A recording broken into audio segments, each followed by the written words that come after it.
खैबर पख्तूनख्वा में senate election होगा या नहीं? सेनेट इलेक्शन मुलतवी कराने का इलेक्शन कमीशन का फैसला अदालत में चैलेंज कर दिया गया। सेनेट के इंतखाबात मुलतवी कराने के मामले पर आजम सवाती ने हाई कोर्ट से रुजू कर लिया।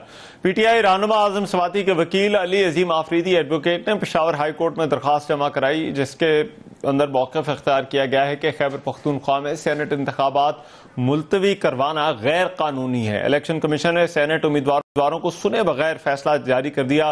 इलेक्शन कमीशन ने जिनको सुना वो भी मुंतखब हुए, हलफ भी नहीं लिया। दरखास्त में यह मौक़िफ़ भी इख्तियार किया गया कि दरखास्त गुजार आजम सवाती सेनेट उम्मीदवार हैं, उनको नहीं सुना गया।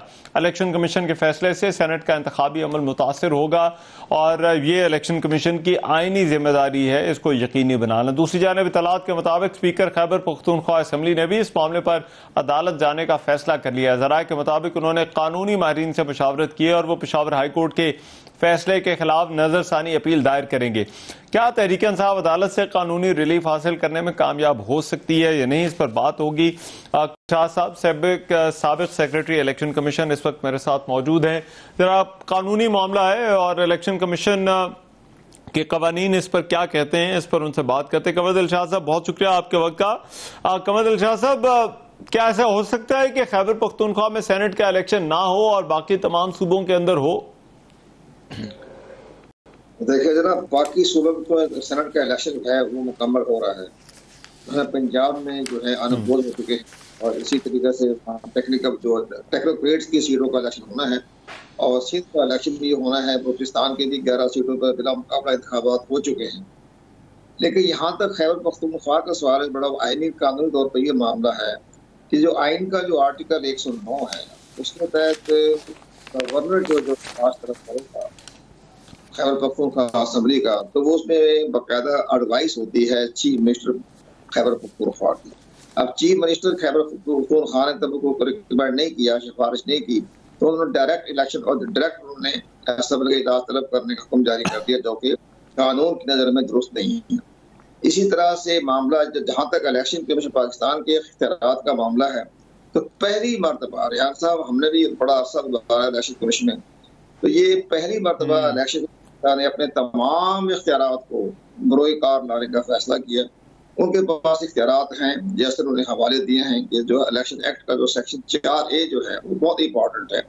उसमें ये होता है कि जो भी कोई ऐसा मामला हो जाए तो उनके पास इख्तियारात हैं। तो उन्होंने 4A का भी सहारा लिया, 8 का भी लिया और इसके बाद उन्हें आइन के जो आर्टिकल जो है उसका भी उन्होंने कहा कि आर्टिकल 17 है, 218 है।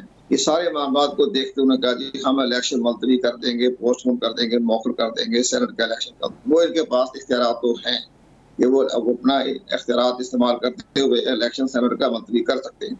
लेकिन मामला चला गया है, चूंकि इसमें बड़ा अहम मामला यह है कि 22 नशिस्तों का 22 नशिस्तें हैं ख्वातीन की और माइनॉरिटी शामिल करके, पर जो है अपोजिशन जिस वक्त उनको तकरीबन 2 सीटों का फायदा पहुंचने का इम्कान है अगर ये 22 नशिस्तें उन्हें मिल जाती हैं।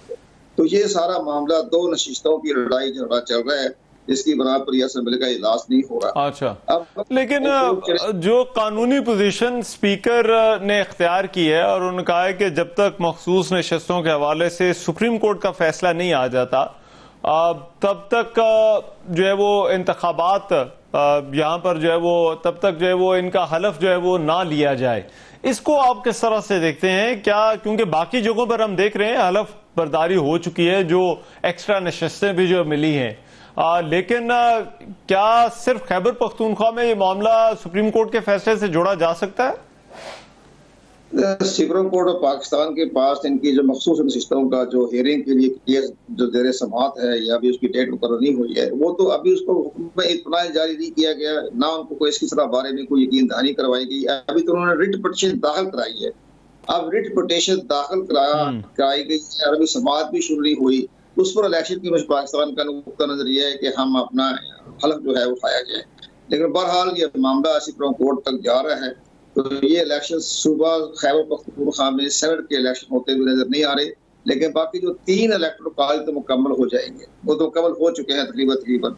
तो उसमें ये अपना सबसे बड़ी अहम बात यह रियान साहब कि ये चेयरमैन सेनेट का और डिप्टी चेयरमैन सेनेट का इंतखाब नहीं होगा। वो उस वक्त नहीं होगा कि जब तक ये खैबर पख्तूनख्वा का सेनेट का इलेक्शन नहीं हो जाता। लेकिन बाकी सेनेट जो है वो फाल रहेगी मुकम्मल तो नहीं हो, फॉल हो जाएगी, कोई ऐसा हरा नहीं पड़ेगा, लेकिन चेयरमैन और डिप्टी चेयरमैन इलेक्शन नहीं होगा, वो मौखर कर दिया जाएगा।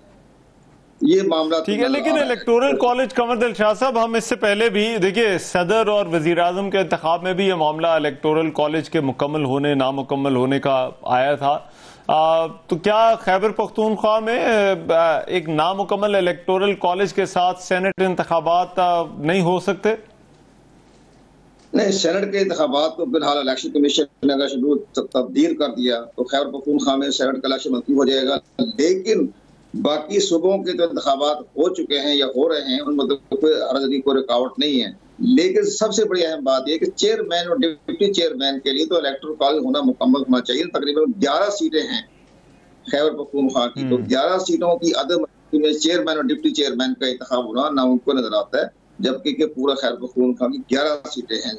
लेकिन बहरहाल लेकिन सेनेट में बाकायदा नुमाइंदगी तो है सुबह खैबर पख्तूनख्वा की, लेकिन असूली तौर पर उसका डिप्टी चेयरमैन और चेयरमैन का इंतखाब होना नामुमकिन हो जाएगा, मौखर हो जाएगा। बाकी सेनेट जो है वो फाल रहेगी, अपने कानून साजी कर सकती है। तो उसी में से अपना जो अभी जो बैठे हैं मिस्टर अफरीदी साहब, वो डिप्टी चेयरमैन है, वो क्या मकाम चेयरमैन है, वो अपने चेयरमैन रहेंगे जब तक नया चेयरमैन नहीं आ जाता।